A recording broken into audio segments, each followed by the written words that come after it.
That is Big Little Lions and Distant Air. Well, the BC government recently announced it is re-examining how it manages old-growth forests. As part of the plan, logging has been put on hold in 9 old-growth areas around the province. But a group in the northern interior is asking why forests in their region haven't been included. Michelle Connolly is the director for the Prince George-based group Conservation North. They held an event earlier today to raise awareness about the issue, and we have Michelle on the line now. Hello there. Hi there. So tell us a little bit about the event you held today.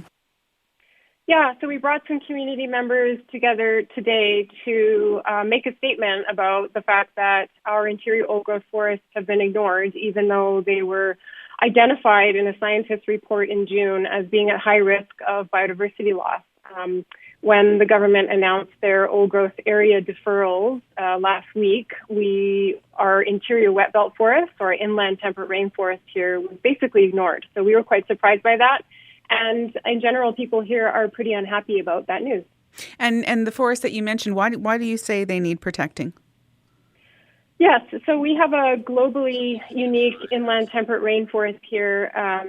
Nobody knows why there are giant cedars, hemlocks so far away from the ocean, but we've had 60 years of really hardcore industrial logging here, and they're in trouble. And so are our wet spruce forests, which have basically had the same treatment.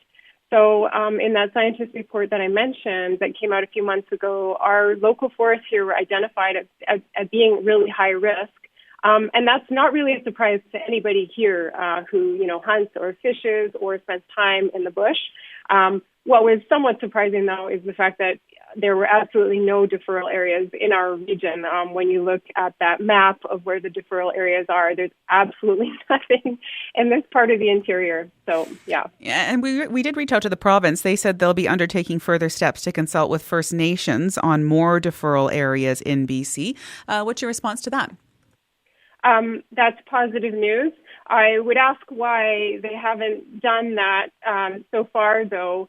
So everything we need to know about what is an imminent danger in terms of losing biodiversity came out in the last stand report, which was written by 3 forest ecologists and published in June. And one of their recommendations was a list of places that needs immediate moratoria, actually. They recommended moratoria, so a halt on logging altogether. Not only did they recommend that, but the Old Growth Panel's report recommended the exact same thing. So the government's announcement completely ignored not only the scientist report, but the Old Growth Panel's report as well. And the BC government, though, also says there'll be greater focus on potential timber supply and community impacts when making decisions. What message do you want to send to decision makers? Yeah, well, they need to actually listen to northern communities. We hear from people regularly that they're really concerned about community sustainability. They want more local control over our forests, not corporate control. Corporations were basically gifted Indigenous and public lands, and they guard their entitlement to those lands very carefully. They don't tolerate even any temporary protections of those lands. And during this COVID pandemic, apparently we're not even allowed to have new protections of land, such as old growth management areas or ungulate winter ranges.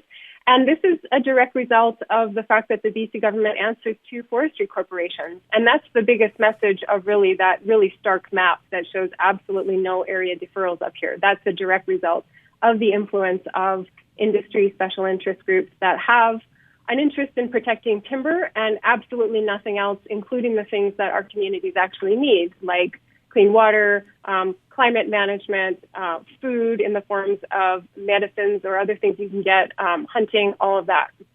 And so what are your group's next steps then?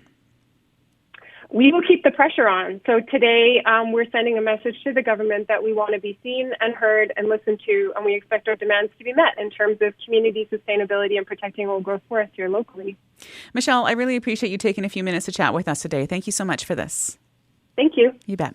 That's Michelle Connolly, the director of the Prince George-based group Conservation North.